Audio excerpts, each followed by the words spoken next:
Sabe, quando a gente pensa na Medusa, a imagem que vem na cabeça é quase sempre a mesma.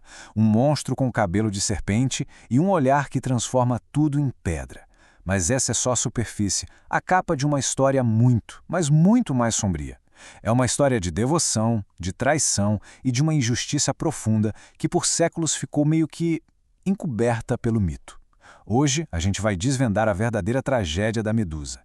Se essa história já te interessou, aproveita para curtir, seguir o nosso trabalho e ativar as notificações para não perder os próximos capítulos, beleza? E é aqui que tudo começa a se complicar. Ela era um monstro ou uma vítima? A lenda nos deu uma resposta bem simples, né? Mas a verdade? A verdade é muito mais complexa. Quando a gente olha de perto, as linhas que separam o herói do vilão começam a ficar bem borradas, de um jeito surpreendente. Então, para a gente entender essa complexidade toda, vamos seguir a jornada trágica da Medusa passo a passo.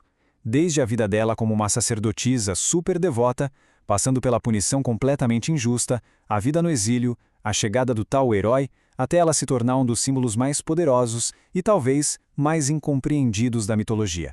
Olha só, a história não começa com um monstro, começa com uma mulher. A Medusa, diferente das irmãs górgonas dela, era mortal. E a característica mais marcante dela não era a ferocidade, de jeito nenhum. Era uma beleza serena e uma devoção muito, muito profunda. As histórias descrevem a beleza dela como algo natural, sabe? Como a luz do sol. Não era algo para se exibir, mas cativava todo mundo. Era essa graça silenciosa que definia quem ela era no início. Uma humanidade que o mito, mais tarde, fez de tudo para apagar. E aqui tem um ponto que é crucial. A Medusa não estava buscando poder nem admiradores. Ela escolheu por conta própria uma vida de pureza e dever. Se dedicou totalmente a Atena, a deusa que ela mais admirava, que era para ela um ideal de força, de sabedoria e de autocontrole. Mas é exatamente nesse santuário, o lugar da maior devoção dela, que a vida dela é destruída para sempre. A tragédia da Medusa não começa com o erro dela, não. Começa com a transgressão de um deus e a fúria cega de outra. Então, Poseidon, o deus dos mares, invade o templo. E não foi um encontro, foi um ato de violência, uma profanação. Ele não só atacou a Medusa, como desrespeitou o espaço mais sagrado de Atena, o centro da ordem e da pureza. E é aqui que a injustiça fica cristalina, para dizer o mínimo. A fúria da Atena, em vez de se voltar contra o agressor, contra Poseidon, caiu inteirinha nas costas da Medusa. A lógica por trás disso é simplesmente perversa. O templo foi profanado e a mortal que sofreu a violência foi quem carregou toda a culpa. E a punição de Atena não foi só uma sentença, foi uma transformação completa. Ela não só baniu a Medusa, ela a refez, a transformou na imagem de um monstro, garantindo que a vida da sua antiga sacerdotisa fosse de solidão e terror para sempre. É importante entender o quão cruel era essa maldição. Não era uma arma para ela se defender, era uma ferramenta de isolamento absoluto. O poder de petrificar não fazia distinção entre amigo e inimigo, o que tornava qualquer tipo de conexão, fosse humana ou animal, impossível e destrutiva. Forçada a viver exilada numa ilha remota, o refúgio da Medusa acabou virando um jardim macabro. Centenas de estátuas de guerreiros, viajantes e até animais que, sem querer, cruzaram o olhar dela, preenchiam a paisagem. Cada estátua era um lembrete silencioso e eterno da sua maldição.